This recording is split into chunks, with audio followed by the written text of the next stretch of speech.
When Star Trek The Next Generation premiered in 1987, it came up with an overarching premise that had never been done before, blew audiences away, but hasn't been duplicated since, despite its success. Why? Most shows are built on drama between characters. Someone's cheating, someone's holding a grudge, someone's got a dark secret. These are plot point essentials in television. That's what people expect. But Gene Roddenberry, the creator of Star Trek, had a completely different idea. In his vision of the future, humanity had evolved. We had moved past greed, world hunger, poverty, selfishness, and petty arguments. The crew of the Enterprise, they were the best of us. They didn't fight each other, they didn't backstab, they didn't have office politics or rivalries. To Roddenberry, the future was a utopia, and that meant no interpersonal conflict. Sounds noble, right? But to the writers of TNG, it was a nightmare. Writers thrive on conflict. That's the engine of a good story. And Roddenberry was essentially telling them, you can't use the core tool of television writing.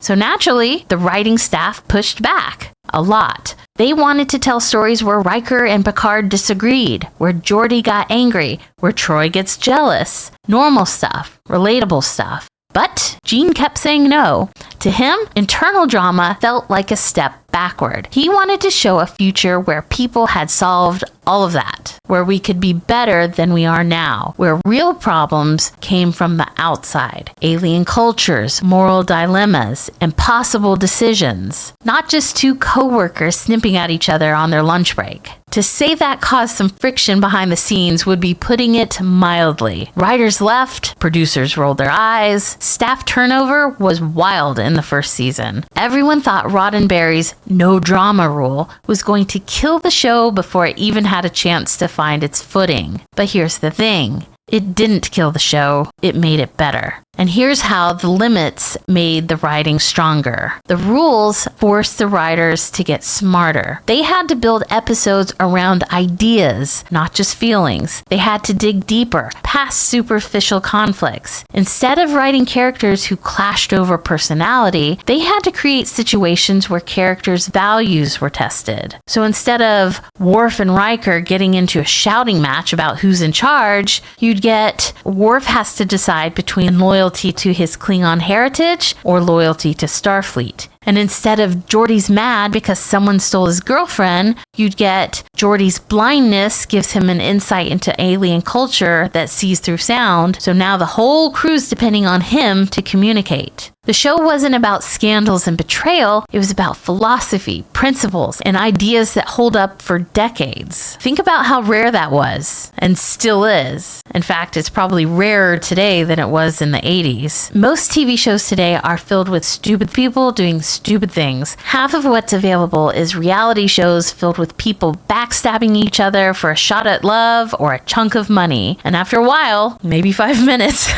it starts to feel less like storytelling and more like emotional junk food. But TNG, it still holds up today because the core ideas still matter. Like, is Data a person or property? Should you interfere with the dying civilization to save them or allow their fate to unfold naturally? Can loyalty to an old friend outweigh your duty to justice? These are big questions that don't rely on characters yelling at each other or sleeping with each other's partners. And because the crew generally got along, because they respected each other, the show had a calming, almost idealistic tone that no series has ever really matched.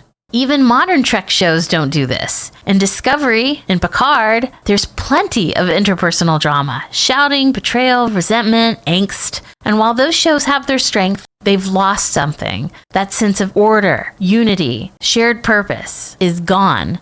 And what makes the loss so much worse is it was abandoned voluntarily. Roddenberry's rules made life harder for the writers, there's no question. Some of them hated it, many of them left because of it. But the ones who stayed, and the ones who figured out how to work within those restrictions, ended up creating something timeless. Because the thing Roddenberry understood was this: drama does not have to come from dysfunction. It can come from ideas, from choices, from what happens when good people face impossible situations. And that's why TNG stood out, and that's why it's still loved today. Sure, it took time to get there. The first season is rocky, but once the writers found their groove and learned how to tell meaningful stories within Roddenberry's framework, the show became something amazing. So, if it was so revolutionary and so successful, why didn't future series replicate it? Roddenberry's approach required writers to imagine not just new technologies, but fundamentally better versions of humanity. That's a taller order than it sounds. It asks storytellers to reach beyond cynicism